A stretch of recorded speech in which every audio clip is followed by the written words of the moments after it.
No nii, tere hommikust. Küll on hea, et ma ikka ise tean, kes ma olen, et kui öeldakse Joel, siis ma saan aru, et mina pean püsti tõusma. Kas siin on veel keegi Joel või? Joel on muidu üli hea nimi, nii et selles mõttes, kui te kunagi lapsi saate, siis võite seda täitsa oma lastele panna. Su väike vend on Joel? Super äge, siis on vähemalt 2 normaalset Joeli olemas. Tänu Jumalale, siin oli päris paljud tõstsid käe, kes said isegi palju magada, mingi 6 tundi ja 5 tundi. See on noorel inimesel täitsa normaalne ju. Kui sa niimoodi korraks saad silma kinni ja näed paar unenägu ka, siis on ju kõik väga hästi. Võtame aega, et lugeda Jumala sõna. Läheme selles vabaduse teemas nüüd edasi. Ma loodan, et paljudel teil juba on, kellel ka isegi kaunistamata märkmik on kaasas, siis võite seda ka kasutada. Et see oli, mis sa Sandra ütlesid, on nagu super oluline, et panna asju kirja. Sest minul vähemalt on küll niimoodi, et mul kipuvad asjad minema meelest ära.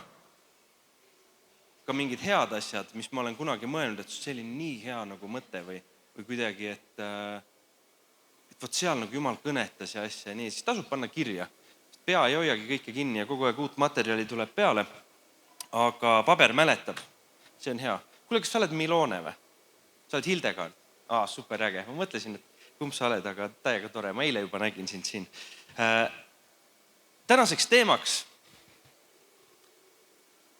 teemaks on vabadus Kristuses, nii nagu terve selle laagri teema, aga alapealkirjaks ma olen pannud, et mida uskuda. Mida uskuda? Kas sa oled tähele pannud seda, et meie kõige suuremad võitlused ja lahingud toimuvad siin kohas, meie mõtetes? See on põhiline koht, kus kurat meid ründab. Ja mina tunnen, et minu roll siin laagris üldse see, et ma saan siin kohal olla, see on suur eesõigus ja ma olen täiega tänulik Jumalale ja tänulik ka Mihklile, et mõlemale Mihklile, kes mind on kutsunud siia. Ja ma tunnen, et minu ainuke ülesanne on sind lihtsalt varustada.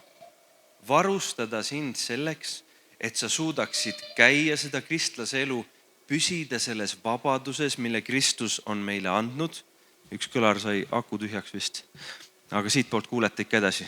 Monos tuleb küll, aga keda muusikuid häirib kindlasti, kui tuleb mono. Nüüd tuleb teine ka. Et minu ülesanne ainult on teid varustada, nii et võtke vastu sellest, mis ma räägin. Võtke enda jaoks, sest et te plaanite ju oma selles usu teel, millele te olete astunud. Te plaanite ju seda mitte ainult nagu alustada hästi, vaid te tahate ju lõpetada hästi. Ehk siis, et me peame kristlastena mõtlema seda ka, et kuidas ma vastu pean nagu lõpuni välja, võidukalt. Mõnede jaoks meeldib mõelda seda, lihtsalt see on kõrvalpõikena korraks ütlen ära, mis täna hommikul issanda ees ka olin. Ja mõtlesin kuidagi, tuli see sõna, et me Jumala lastena saame käia nagu võidust võitu. Teate, mis see tegelikult tähendab? Ja võib-olla sinu jaoks see on täna oluline. Võidust võitu käimine tähendab seda, et kas sa oled valmis terve elu elama võitlustes. Sa ei saa olla võitja ilma võitlemata. Kui sa tahad kogeda nagu võitusid, siis see tähendab 100% sinu valmisolekut võidelda. Nagu võidelda seda head võitlust, kuhu meid on kutsutud. Ja kui sa tahad olla võitja, ja ma usun, et taevas on ainult võitjad. Ja sellepärast Jumal siin ka õpetab meid võitlema. Nii just ma mõtlen eelkõige vaimset nagu võitlust, mis siin nagu toimub. Et olla selles võidukas. Nii et võidust võitu käimine tähendab seda, need, kes käivad võidust võitu, kes on eriti, sa näed võib-olla kõrvalt, et nad on sellised Jumala mehed ja naised, kes käivad nagu Jumala soosingu ja võidmise all ja värki, siis tea seda, et nende igapäevaelu osa on võitlused, milles nad on võidukad. Jäta see endale meelde. Nii et. Aga mida uskuda? Ja kui me enda võitlustes oleme ja võitlusi peame, siis Jumala sõna ütleb seda, Jeesus ise ütleb seda. Ta ütleb seda Johannese evangeeliumi 8. peatükis, 31. salmist ma loen. Siis ütles Jeesus juutidele, kes temasse uskusid. Uskujaisse. Me oleme ka uskujad, see on hea. Kui te jääte minu sõnasse, siis te olete tõesti minu jüngrid ning tunnetate tõde ja tõde vabastab teid. selles vaimulikus vabaduses käimiseks on ülioluline ja tähtis see, et me teaks, mis on tõde ja mis on vale. Sest see meie võitlus, mis siin käib, see käibki tõe ja vale vahel. Jumala sõna on tõde, mida me oleme kuulnud, mida me võib-olla pühapäevakoolist juba oleme õppinud, mida me oma vanematelt oleme kuulnud jutlustest, kus iganes meie nagu see tõde nagu voolab meisse, ülistuslaulud, kõik see tõde, see voolab meisse. Aga vaenlane on kogu aeg oma valedega täpselt samamoodi ründamas. Ja tema proovib seda tõde välja ajada. Kas sa oled mõnikord nagu enda sees lihtsalt, sul on väliselt kõik väga hästi. Sul tegelikult ei ole mitte mingit põhjust olla kas ärev või muretseda nii, aga sa tunned, et mingi vastik mõte tuleb. Ja see võtab sind täiesti nagu enda haardesse nii, et sa ei saa enam sellest välja. Ja sa hakkad mingi ühe asja peale ainult mõtlema, kas see on seotud siis su endaga või kas sinu välimusega või mingite suhetega või mingi asjaga, mida sa ütlesid või tegid. Ja järsku sa tunned, et see võtab nagu kõik selle tõe, mis sa oled kuulnud ja viskab nagu välja. Ja see vale tuleb ja täidab sind ja sa hakkad seda uskuma ja sa oled nagu, sa sured selle all. Kui paljud on sellist asja, mis ma just kirjeldasin väga ilmekalt, kui paljud on kogenud midagi sellist? No siis ma saan aru, et vaimulikus võitluses te olete nagu saate aru, millest ma räägin, et see ei ole täiesti kosmos praegu, mida ma proovin selgitada. Nii et, ja täna hommiku ma tahan võtta selleks, et ma tahan täita sind selle Jumala tõega nii. Teate, kuidas valet välja saab ajada? Valet ei pea välja ajama niimoodi, et nagu ei, ma ei usu seda, vaid sa hakkad ennast tõega uuesti täitma. Sa hakkad rääkima endale, sa hakkad lugema seda, sa hakkad kuulama seda, mis on tõde, mis tuleb Jumalalt ja see ajab ise selle vale välja. See on veits nagu see, kui sa võtad klaasi, mis on sopast vett täis, siis sa ei pea seda klaasi tühjaks kallama, piisab sellest, kui sa kraani lahti keerad ja sa hakkad laskma puhast vett sinna klaasi. Ja lõpuks see puhas vesi ajab kõik selle soga ja selle mustuse välja. Nii et täpselt sama funktsioon on ka sellel, kui me kristlastena selles vaimulikus võitluses või elus, me hakkame täitma ennast uuesti selle Jumala tõega. Mida me siis usume? Mida siis peab uskuma? Galaatla kirjas 5. peatükis 1. salmis on öeldud, ma loen selle ka korraks kiri galaatlastele. 1. peatükk ja 5. salm. 5. peatükk, 1. salm. Ja lihtsalt võta oma piiblisse lahti, vaata seda kirja kohta, highlightis ära. Vabaduseks on Kristus meid vabastanud. Mida Kristus oma ristisurmaga tahtis saavutada? Kas seda, et me elaks orjadena edasi? Ei, et me oleks vabad. Vabaduseks on Kristus meid vabastanud. Tema võttis orja kuju, tema kannatas surma, seda piina, seda piitsutamist, seda häbi ja kõike seda läks ristile, et võita surm. Jeesus on ainuke inimene, kes on ise surmast välja tulnud ja võtmed käes. Ja see on, mina mõtlesin, võib-olla sul on ka selline küsimus, minul noorena oli see küsimus, et mis selles Jeesuse surnust üles tõusmisest nii palju erilisemat oli, sest Jeesus ju äratas ise ka surnust inimesi ülesse. Laatsaruse ja siis Jairuse tütre ja siis Naini noormehe, ühe mehe, kes oli ema ainust poeg. Ja Jeesus äratas ju surnust üles inimesi. What's the big deal, et nüüd Jeesus ärkas surnust üles? Mis selles erilist on? Kui paljud on seda mõelnud kunagi? Mitte keegi, te kõik teate. No, ma räägin, mis mina mõtlesin. Minu loogika ja mõttekäik oli see, et mõtlesin, et miks see Jeesuse surnust üles tõusmisest? Mis selles on erilist? Ja siis ma sain aru, et selles on midagi erilist, sest teised kutid kõik surid uuesti ära. Aga Jeesus, kui ta üles tõusis, siis tema enam ei sure ära, vaid tema elab selles üles tõusmises, mis ta nüüd 3. päeval, kui ta hauast välja kõndis, siis selles üles tõusmises Jeesus elab praegu tänase päevani, 2000 aastat hiljem. Piibel räägib, kes on nagu into teoloogia, tahab enda nagu ajusi väänata veel, siis osad peavad seda Jeesuse üles tõusmist uue loomise alguseks. Me teame, et Jumal loob kõik uueks. Me oleme Piiblist lugenud seda, uus taevas, uus maa. Et Jeesuse üles tõusmisega hakkas uus loomine.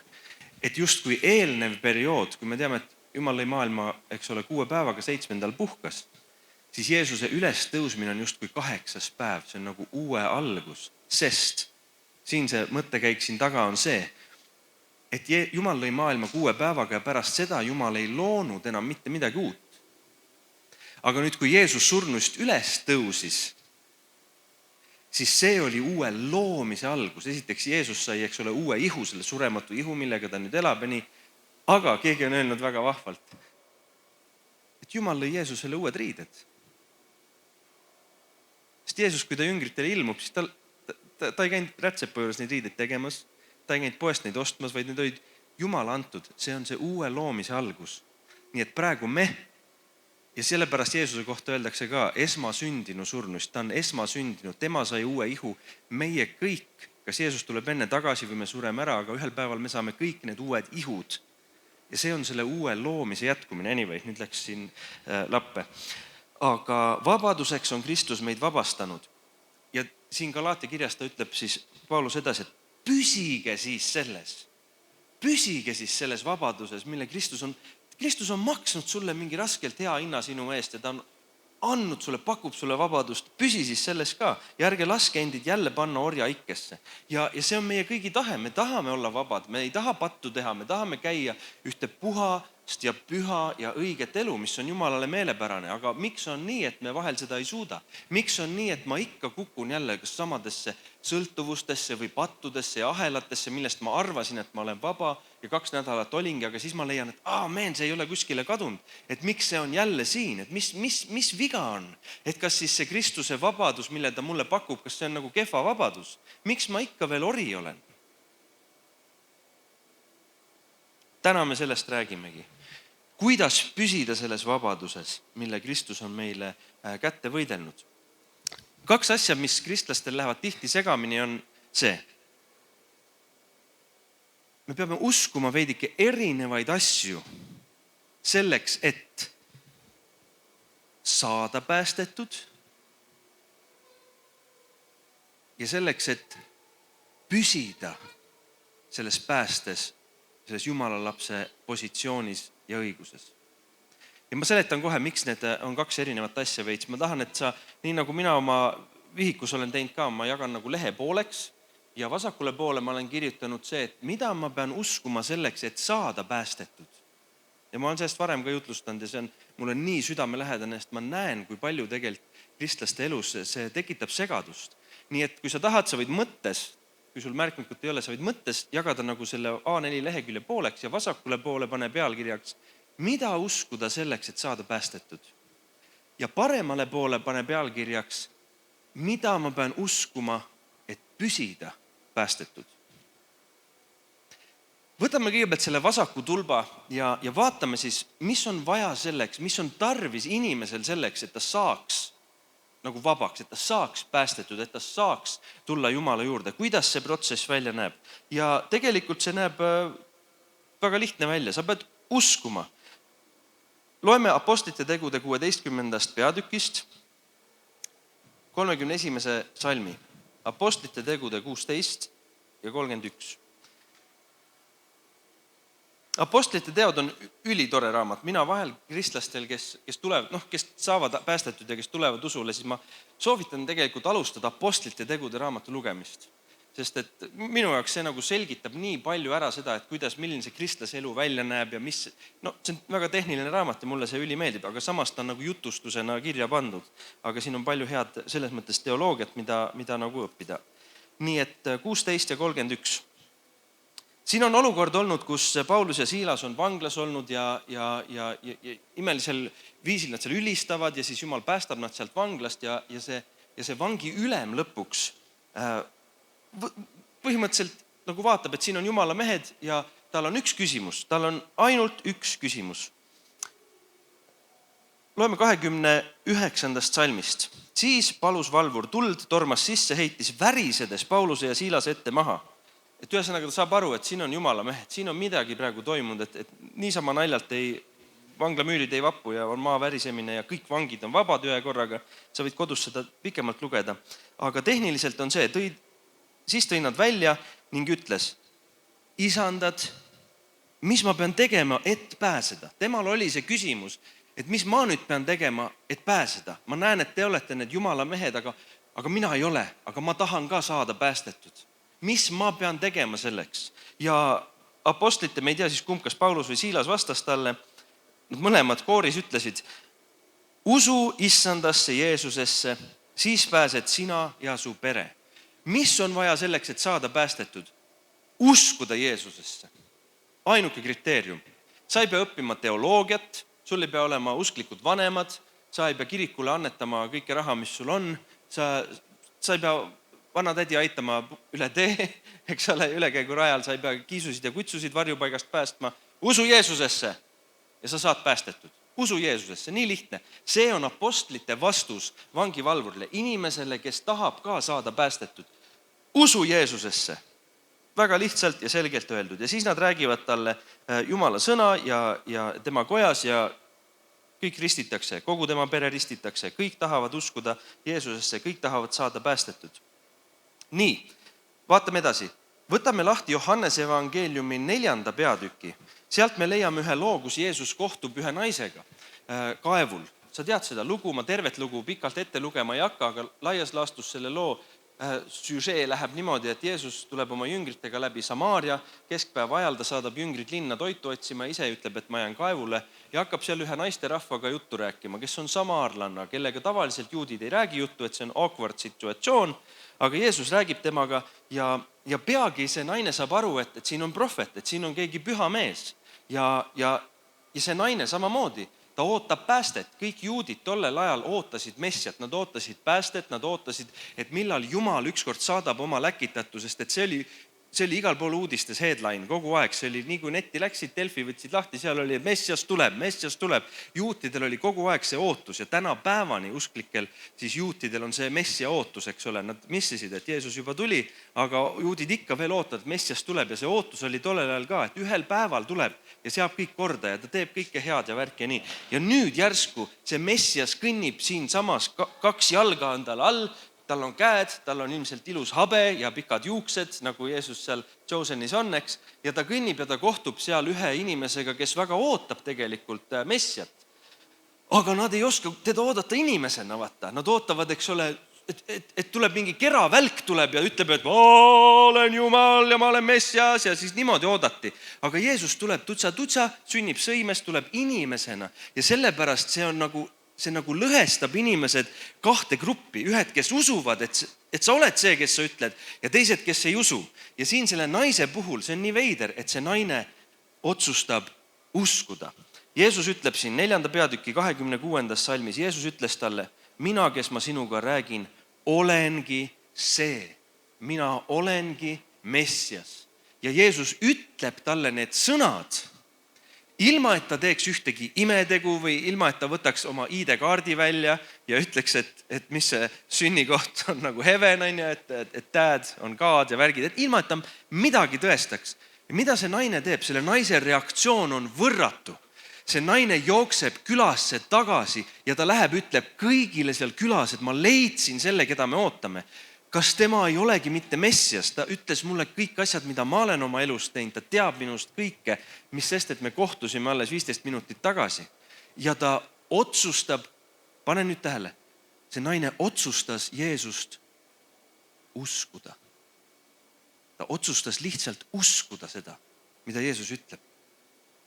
Vaadake, kui oluline roll on sellel, mida sa usud. Loeme teise kirjakoha. Võtame Matteuse evangeeliumi 9. peatüki lahti. Matteuse evangeeliumi 9. peatükis on ka seesama Jeesus. Seesama Jeesus. Ja loeme 32. salmist. Matteuse 9 ja salmist 32 alates ma loen. Ma ei hoia teid kaua kinni, ma proovin rääkida nii kiiresti kui võimalik. Olete kohal? Matteus 9 ja 32. Kui need olid lahkunud, vaata, siis toodi tema juurde tumm mees, kes oli kurjast vaimust vaevatud. Ja kui kuri vaim oli välja aetud, hakkas tumm rääkima. Teate, mis tumm tähendab?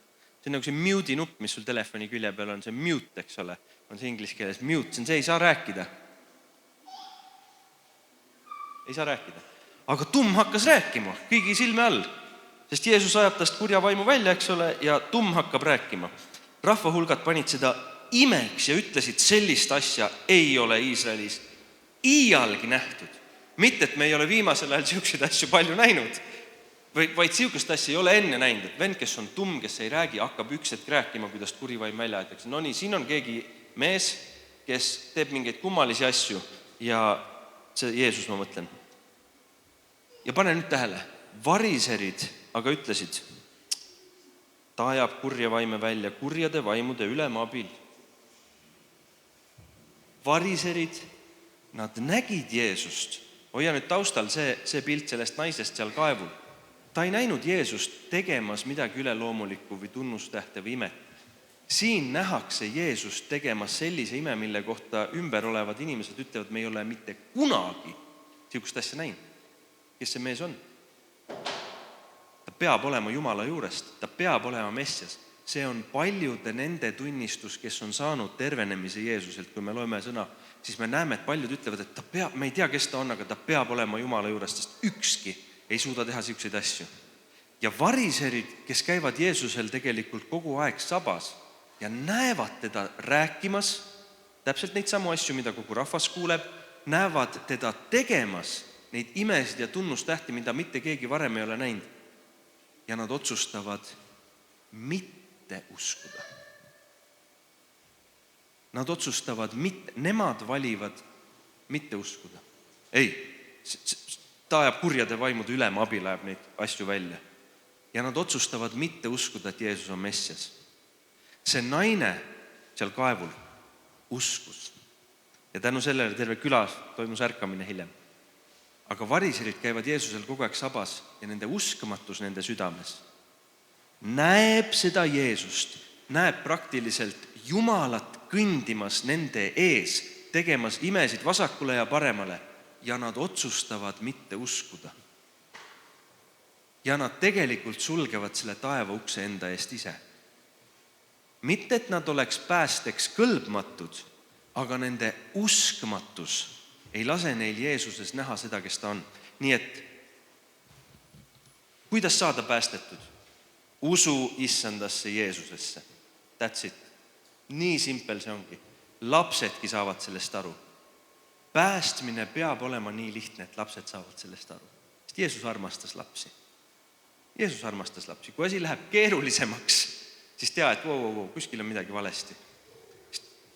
Sest et Jeesus mitmel korral ütleb ka seda, et saage nagu lapsed, et olge laste sarnased, ärge mõelge asju nii keeruliseks.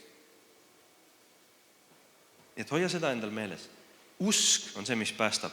Uskumine Jeesusesse ja kohtumine temaga. Need inimesed kohtusid Jeesusega, nad teadsid, kellesse nad on hakanud uskuma ja that's it. Siis sa oled lepingus. Ja nüüd me jätame selle vasaku tulba rahule ja me siirdume sellesse paremasse tulpa. Nüüd, kui ma olen päästetud, tõsta käsi, kui sa oled päästetud. Osad ei kuulnud vist küsimust või nad ei ole päästetud. Tõsta käsi, kui sa oled päästetud. Halleluuja. Ja kui sa ei ole päästetud, siis täna peale seda sessiooni me saame sinuga koos palvetada ja kui sa tahad, siis sa saad oma elu Jumalale anda. Aga nüüd, kui me oleme päästetud, siis pane nüüd seda tähele. Me oleme astunud ühte lepingusse nüüd Jumalaga. Ja nüüd me käime selles lepingus. Nii mitme kristlase jaoks on see üliraske aru saada, et kui ma olen astunud sellesse lepingusse, mis saab siis, kui ma teen näiteks pattu, kui ma langen, kui ma teen midagi valesti ja ma tean, et see ei meeldi Jumalale, siis mis me oma peas mõtleme on see, et ma olen lepingust välja visatud ja ma pean minema tagasi see esimesse tulpa ja hakkama nagu saama uuesti päästetud. Ei. Sa püsid siin teises tulbas. Nüüd me oleme selles vaimulikus võitluses, aga me oleme lapse seisuses. Jumal ei võta meilt ära neid õigusi, mis ta meile on selle päästele tulemisega andnud. Ja pane nüüd tähele. Nüüd me hakkame uskuma uusi asju. Võta lahti Rooma kirja 5. peatükk. Ja nüüd võta küll highlighter või marker või mis iganes sul on, sellepärast, et need on ühed sellised nagu võtmekohad vaimulikus võitluses võidukalt käimise jaoks. Kui sa tahad võita, kui sa ei taha kogu aeg kuradile alla jääda, siis hakka nüüd alla joonima ja võta nagu see mõõk kätte ja sellega hakka tööd tegema, sest et võit on võimalik, aga selleks on nagu vaimse võitluse vahendid. Üks suurim probleem, mis on see, et et me ei tea, mis suhtes me Jumalaga oleme. Ja kui meil ei ole rahu Jumalaga, vaata, siis me pigem põgeneme täiesti ja me ei julge tema juurde tulla, sest me ei tea, kuidas ta meisse suhtub. Et kas ta mu peale kuri, lööb ta mul välguga pihta selle eest, mis ma eelmine nädal ütlesin või tegin või arvutist vaatasin. Ma ei tea ja ma pigem tõmba kardinad ette ja okei, Jumal, ma tean, et sa oled seal olemas kuskil, aga ole praegu seal. Seepärast mu süda ei ole puhas. Aga loeme nüüd Jumala sõna. Kiri roomlastele 5. peatükk ja Paulus kirjutab seda täpselt samamoodi nendele usklikele, kes on usule tulnud, kes alles õpivad seda vaimulikku teed ja seda käimist ja usus püsimist ja värki. Ja vaata, kuidas Paulus kasutab seda sõnavara, kuidas ta räägib nende usklikega. Täpselt samamoodi ta räägib täna sinuga ka. Et me nüüd oleme saanud õigeks, millest? Usust. Siis on meil rahu Jumalaga. Piisab sellest, kui sa oled usus Jeesuse vastu võtnud, siis Jumal on mõistnud sind juba õigeks. Ja sellel õigeks mõistmise hetkest alates on sul Jumalaga rahu. Sul ei ole Jumalaga mingisugune vägikaigas või sul ei ole nagu mingi, ei tea, kas ma julgen või kas ma tohin või mis iganes. Ei, rahu. Rahu Jumalaga. Et me nüüd oleme saanud õigeks usust, mitte tegudest. Siin ei öelda, et meie kõik teod peavad olema 100% õiged selleks, et meil oleks Jumalaga rahu. Ei, usus me võtame vastu selle õiguse ja me võime julgelt tulla Jumala ette. Et me nüüd oleme saanud õigeks usust, siis on meil rahu Jumalaga. Loeme edasi, seda peame uskuma. Loeme edasi, Rooma 8. peatükk. Need on need asjad, mida ma nüüd usun siin, kui ma olen Jumala lapse staatuses. Mitte enam ma ei pea saama päästetud, vaid ma olen päästetud. Mida ma veel pean uskuma? Rooma 8:1. Nii ei ole nüüd enam mingit hukkamõistu neile, kes on Kristuses Jeesuses. Kui sa oled päästetud, siis sa oled Kristuses Jeesuses. Jumal vaatab sind ja ta ei mõtle, et aamen, kuidas sind põrgusse saata. Ei ole mingit hukkamõistu sinu üle, kes on Kristuses Jeesuses. Mida me veel peame uskuma? Vaatame siit Rooma 8. peatükist, läheme edasi. 11. salm. Kui nüüd teis elab selle vaim, kes Jeesuse surnuist üles äratas, mõtle, milline tõotus. See vaim on tulnud minu sisse elama, kes äratas Jeesuse surnuist ülesse. Ta elab sinu sees ka, kes sa usud. Sellest hetkest, kui sa usud, kui sa pöördud Jeesuse poole, Jumala vaim tuleb sinu sisse elama. Ta ei tule niimoodi, et ta istub suga maha ja hakkab viima läbi mingit 1000 küsimusega küsitlust. Kas sa ikka päriselt tahad või kas sa ikka, kuidas sa sellega plaanid toime tulla, mis sa selle asjaga oma elust teed, kuidas selle, ja kui sa kõik tšekk vastad, siis hea küll, ma tulen, kolin sisse. Ei, ta ei jõua ära oodata, tal on kohvrid käes juba ja nii kui inimesed tulevad, ala kuskil Will Grahami üritusel, Lootuse festivalil, tulevad usule, teevad oma otsuse, ja Jeesus, ma tahan su vastu võtta. Püha vaim on, yes, lähme sinna elama, kolime sisse ja ta on kolinud ka sinu sisse ja ta elab su sees.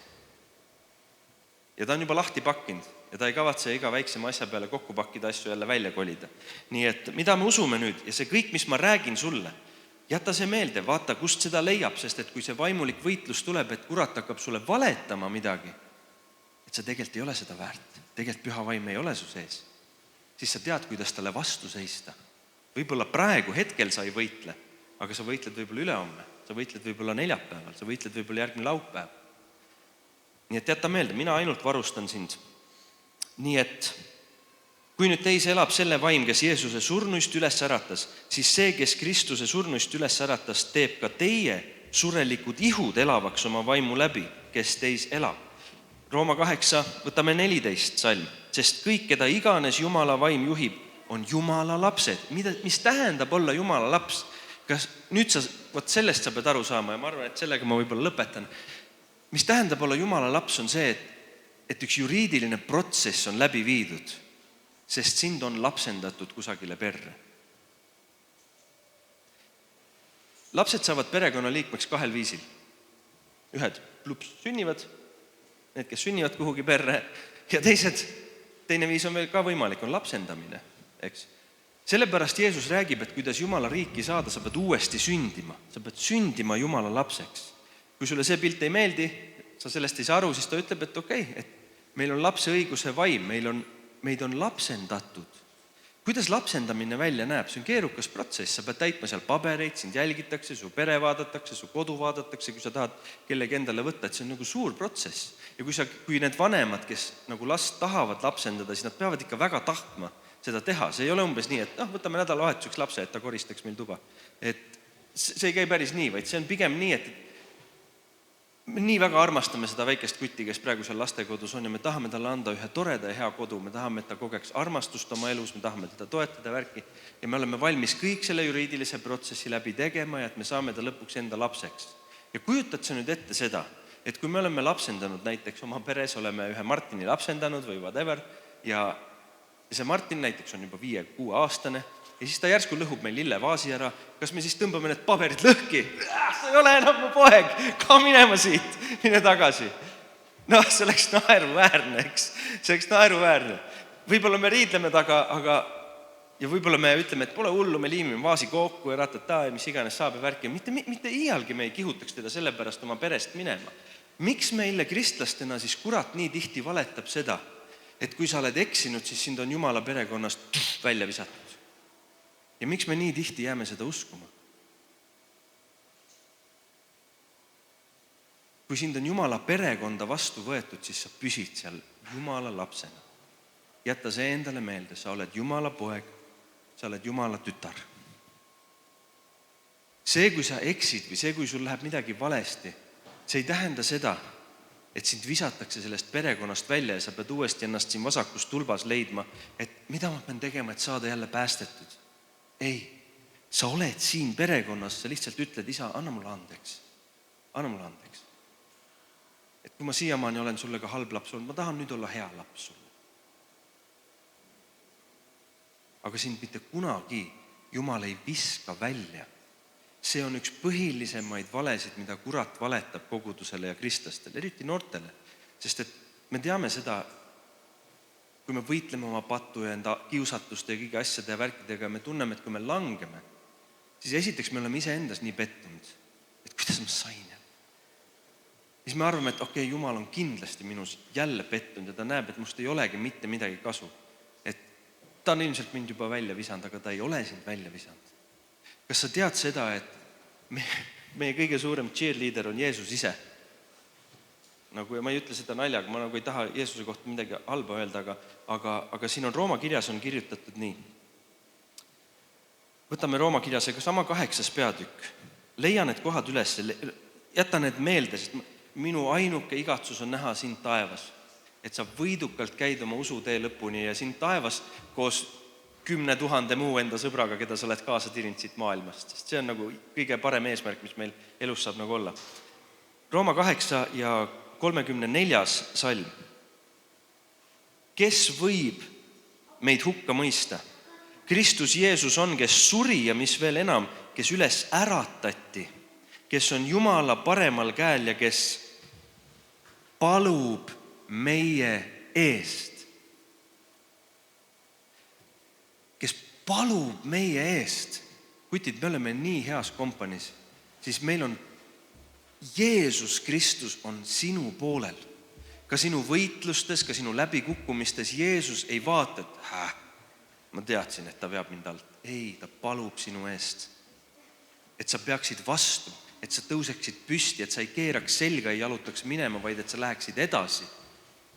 Et sa hoiaksid kinni sellest usust, mille sa oled saanud. Sest usk, kas te teate, et usk on and Jumalalt? See ei ole, et ma ise ärkan üles, otsustan uskuda. Ei. Johannese 6:44 ütleb seda, Jeesus ütleb, ükski ei saa tulla minu juurde, kui teda ei tõmba isa. See tähendab seda, et isa on sind tõmmanud Jeesuse juurde. Ja siis sa alles saad otsustada, et ja Jeesus, ma tahan sulle järgneda. Ja siis sa saad usu anni, mis on sinu sees, et sa üldse usud kogu seda asja, et ta on olemas ja et ta on sind päästnud. Ja Jeesus täiega palvetab sinu eest, et see usk ei lõppeks, et sa ei laseks sellest lahti, vaid et sa läheksid lõpuni välja. See on täiega cool ja see on, teate, kui te neid asju loete ja neid asju endale kinnitate, siis saatana valed kaotavad igasuguse meelevalla sinu üle. Sa leiad, et see, ka sinu eksimus, kui sa elus, ja ma ei räägi üldse, et patt on normaalne asi elus, ei, siis kristlane, miks peaks üldse rääkima patust? Kui me oleme Jumala lapsed, siis miks me peaks tahtma oma taevasele heale isale nagu haiget teha või nagu kurvastada teda? See on imelik. Me ei taha seda teha, me ei taha pattu teha. Ja meie sees on kui meie süda on uuenenud. Rooma kirja 12. peatükk, 1. ja 2. salm räägib sellest, et me peame oma elud tooma, oma ihud tooma Jumalale elavaks, pühaks ja meelepäraseks ohvriks. Ja et me ei tohi muganduda praeguse ajaga, vaid peame uuenema, saama uueks meele uuenemise teel. Et me peame laskma oma meeli uuendada, mis tähendab seda, et kui ma vanasti mingeid asju tahtsin vaadata või teha värki nii, siis ei, lase püha vaimul uuendada ennast. Ei, nüüd ma tahan uusi asju teha. Ma tahan teha neid asju, mis mu taevasele isale teevad head meelt. Ja need on need asjad, mis ei lõhu mind. Kõik see patt ja see maine, see, kuhu kurat meid meelitab, sa tead seda, et ta lubab sulle kõike head, aga sa mitte kunagi ei ole seda saanud. Ta lubadused on alati tühjad. Patuga on see värk, et ta viib sind alati kaugemale, kui sa alguses tahtsid. Ta alati hoiab sind kauem kinni, kui sa arvasid. Ja ta alati läheb sulle kallimaks maksma, kui sa oskasid oodata. See on ainult, patt teeb ainult lõhub sind. Aga kui meie sees on uued soovid, need, mis on Jumalaga kooskõlas, siis see ehitab meid ülesse. Siis me saame elada ühte sellist elu, kus ei ole mingit hukkamõistu meil. Me tunneme, märkan ülesse, ma tean, et mul on rahu Jumalaga. Jumal vaatab mind ja tal on hea meel. Isa, ma olen siin. Kuidas ma saan sulle head meelt teha? Täiesti crazy. See on hoopis teistsugune elu. See on hoopis teistsugune elu, kui proovida elada. Ei, ma ei taha seda vaadata, ma ei taha patustada, ma ei taha. Jälle langesin. Täiesti crazy. Kaua sa jaksad? Ega ei jaksagi. Nii et laseme ennast uuendada. Ja Jeesus ise palvetab sinu eest. See on Jumala sõna, see ei ole Joeli välja mõeldud jutt. Mina lihtsalt räägin seda, mida Jumala sõna ütleb sinu kohta. Nii et need 2 tulpa jätta meelde. Kui sa oled päästetud, siis selle tulpaga on okei. Sa oled uskunud Jeesusesse, astud siia teise tulpa. Nüüd on see elu. Mida ma siin pean nüüd uskuma? Kõiki neid asju enda kohta. Et mis muga toimunud on, kuidas ma käin, et ma olen see Jumala laps, et ma olen tema perekonna liige, et minu sees elab Jumala püha vaim ja iga kord, kui ma valesti teen midagi, nii siis ta ei solvu, ta ei hakka nutma, ta ei jookse välja, et ma pean hakkama uuesti paluma, et ei, püha vaim, tule ikka tagasi. Taavet ütles ka, et ära võta mult ära oma püha vaimu, mis tähendab, et Jumal ei olnud võtnud talt ära püha vaimu. Isegi kui ta langes, isegi kui ta tegi valesti, siis Jumala püha vaim, ta on kannatlik, ta on pika meelega. Ta on nii armuline, ta on nii hea ja ta armastab sind nii väga, et ta tahab viia sind lõpuni selles teekonnas ja ta tahab viia sind võiduka lõpuni. Täiega äge, see on täiega äge. Viimaseks, ma kohe vaatan, millega ma lõpetan, see on ülioluline.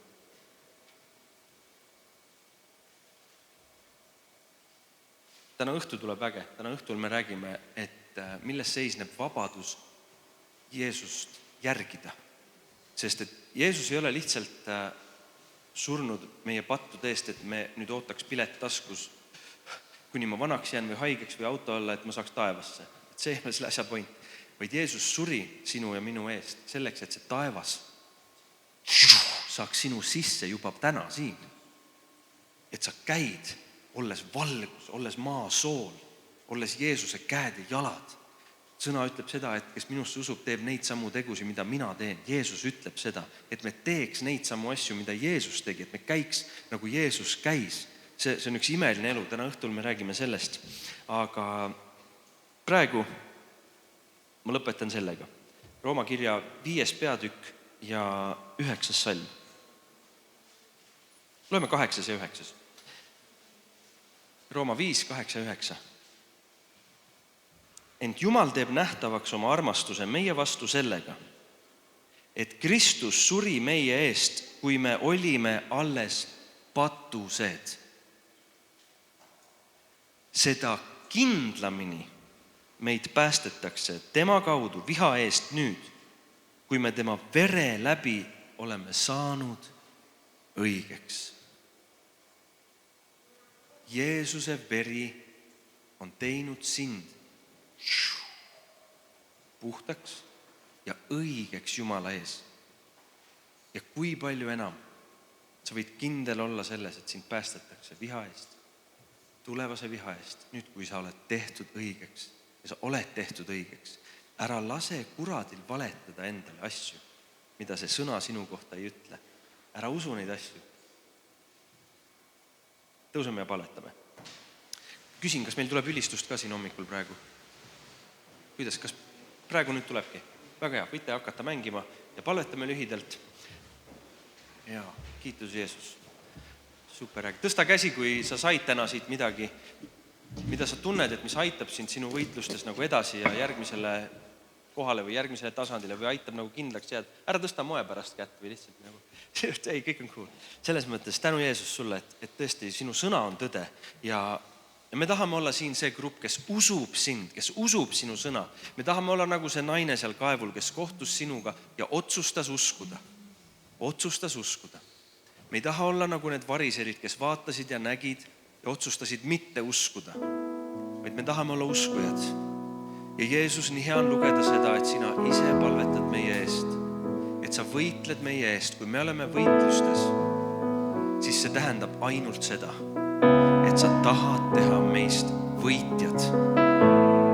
Kui sa võitled oma patuga juba aastaid, sa tunned, et sul on mingid asjad, mis tõmbavad sind maha, võitle edasi.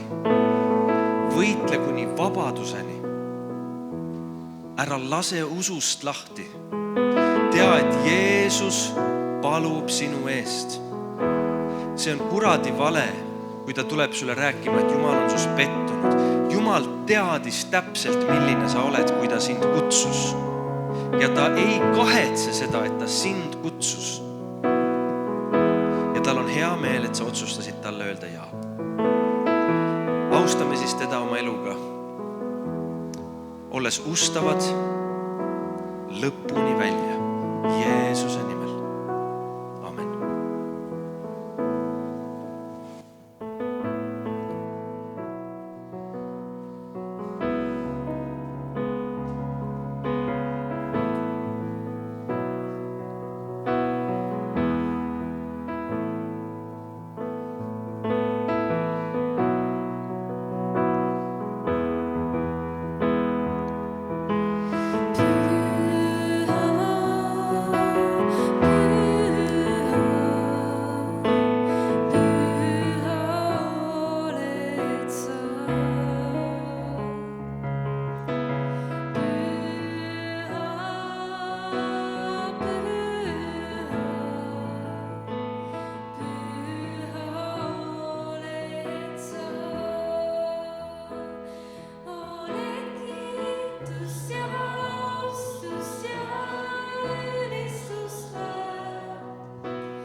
südamest armastan sind. Oled kiitust ja austust ja ülistust väärt.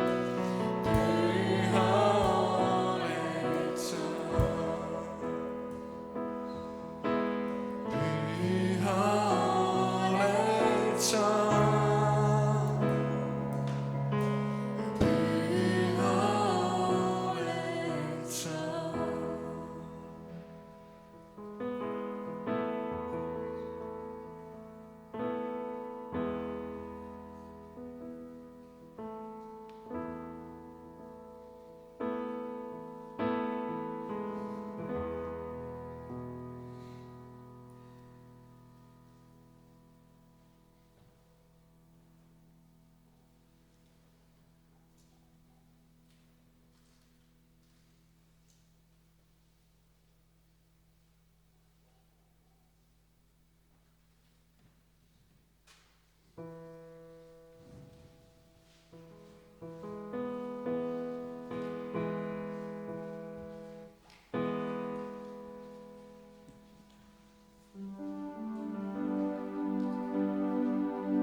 sinu